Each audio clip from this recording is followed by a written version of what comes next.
Well, hello everyone. This is what we're going to be making today. This beautiful asparagus and prawn pizza. Come on, let's get into it.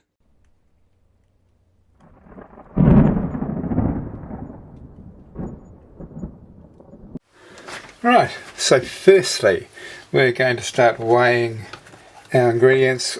We're going to start with the flour. We want 250 grams. I'm using a set of manual scales here. You can use any scales you want really, even nuclear ones if that's your bag. If you do, don't go sort of bragging to your neighbours about it. That never works. So 250. Okay, once you've measured that, pour it into a bowl, and we're going to add exactly a teaspoon of salt.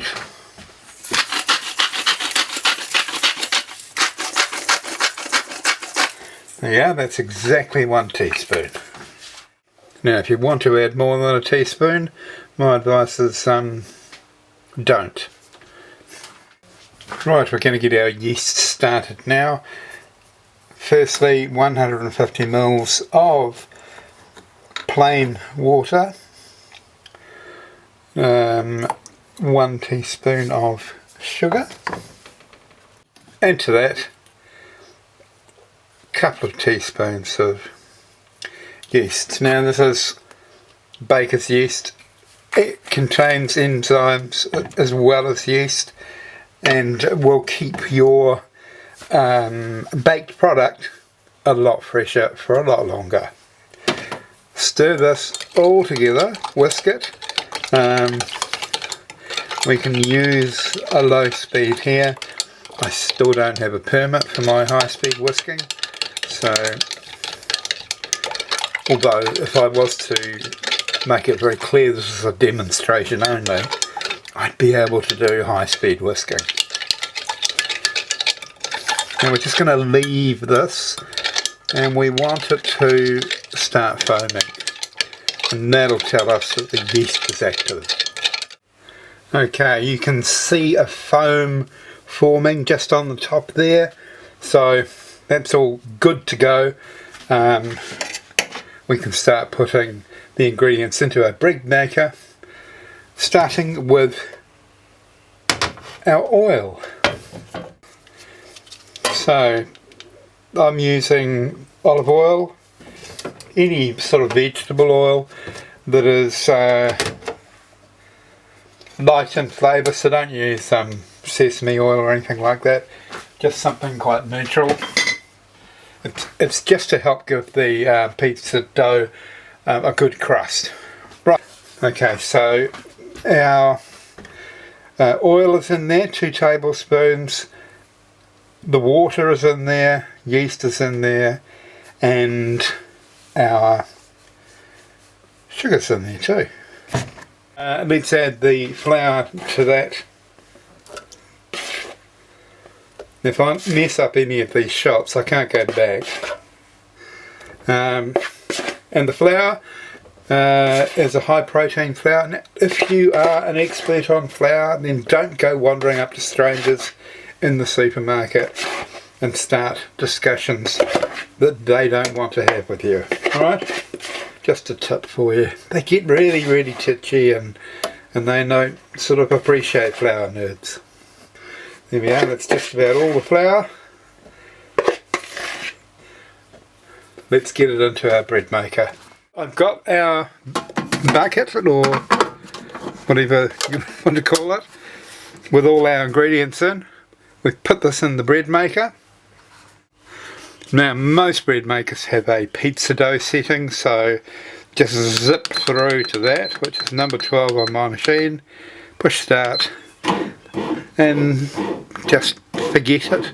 This will take 45 minutes, we'll come back then, but during that time we're going to chop up all the vegetables and the prawns that we need for our topping. Right, so while that the dough has been mixing, blending, doing whatever it's kneading, that's it, kneading. while that's been kneading, I've been chopping up things. So the carrots, celery and onions, that's about the size that you want. We'll put these 3 in a frying pan and saute them for around about 7 to 10 minutes to make our sofrito. And then the asparagus and the prawns we will just scatter on the top. Right, the only other thing I've got to do is put a can of tomatoes in the food processor and see if I can leave the top off so it will splatter all over the kitchen. Right, let's get into that, but first let's get the dough out of the bread maker. First thing to do is we'll just lightly flour this board, then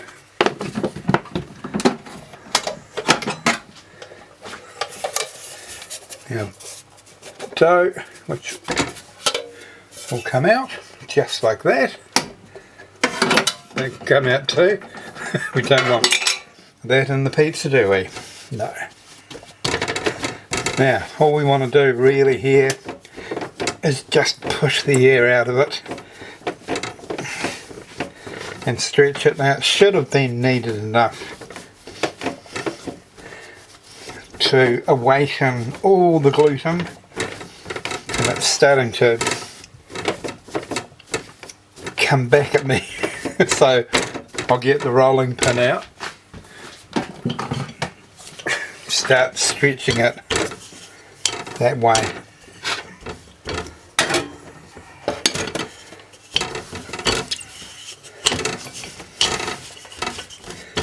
Right, I'll come back once I've got the dough to size and I've oiled my pizza tray.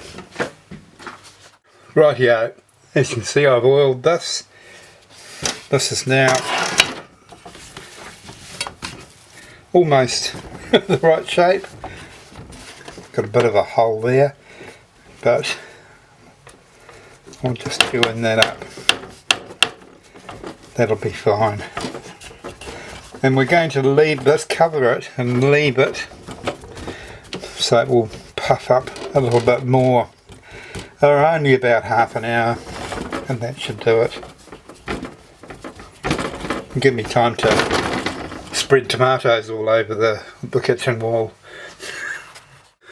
Okay, now it's time for our sofrito, so a little bit of olive oil in there.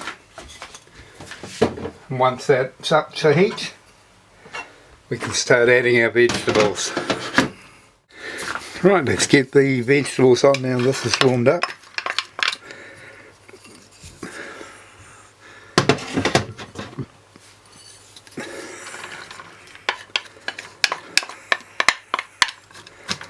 There we go. Right, here are our tomatoes. See, there's a maximum line there that I'm supposed to pour it up to. And I'm going to actually obey that. It's very much against my nature, but here you go. Plug it in. Now, this only needs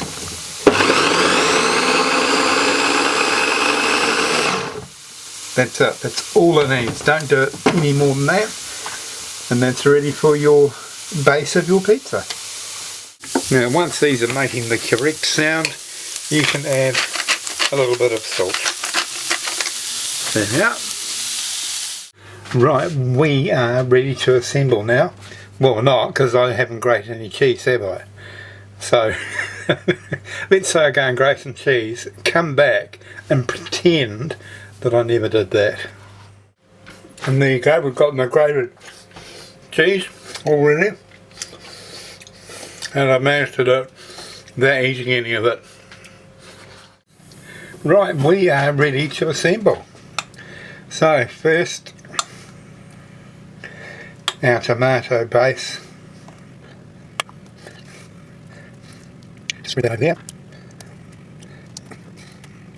And this is where sometimes I put the herbs, the dried herbs, the oregano into this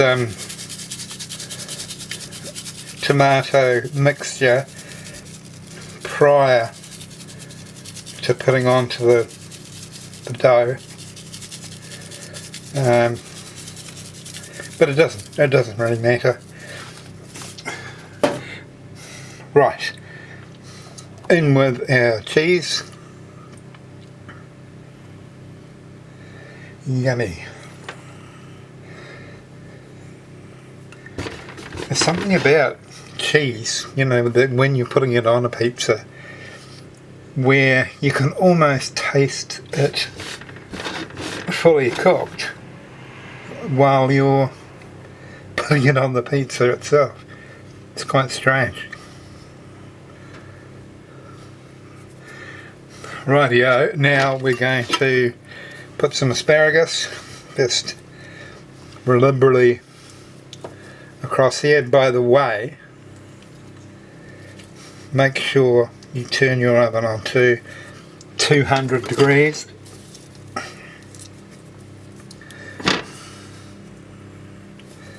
Now we're going to put our sofrito.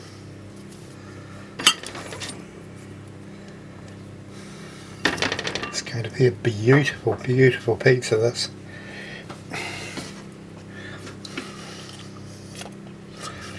Not that I'm going to start eating it before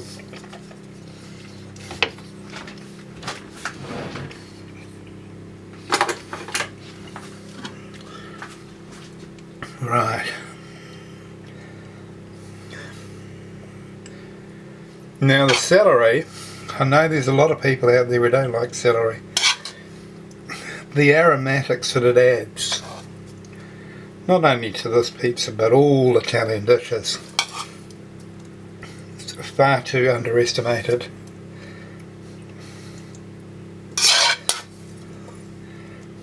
Here we are.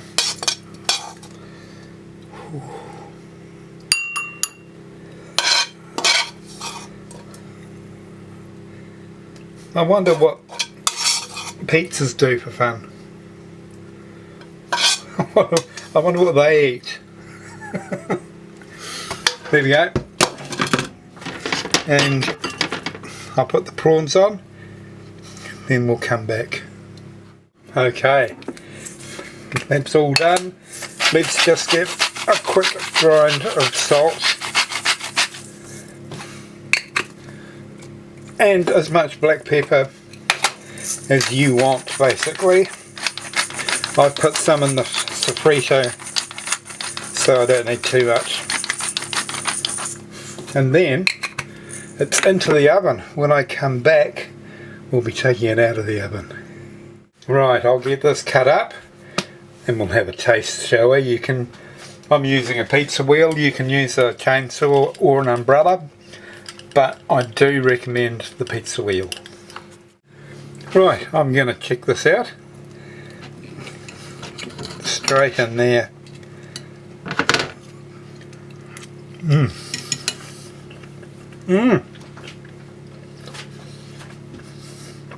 Oh, that's beautiful. Well, I hope you've enjoyed watching this. Very easy, simple to make at home. I strongly encourage you to do this, making it with your own pizza dough. It'll be very rewarding because this, tell you what, this crusty pizza base, you can't beat it when it's homemade. Alright, I'll catch you on my next recipe.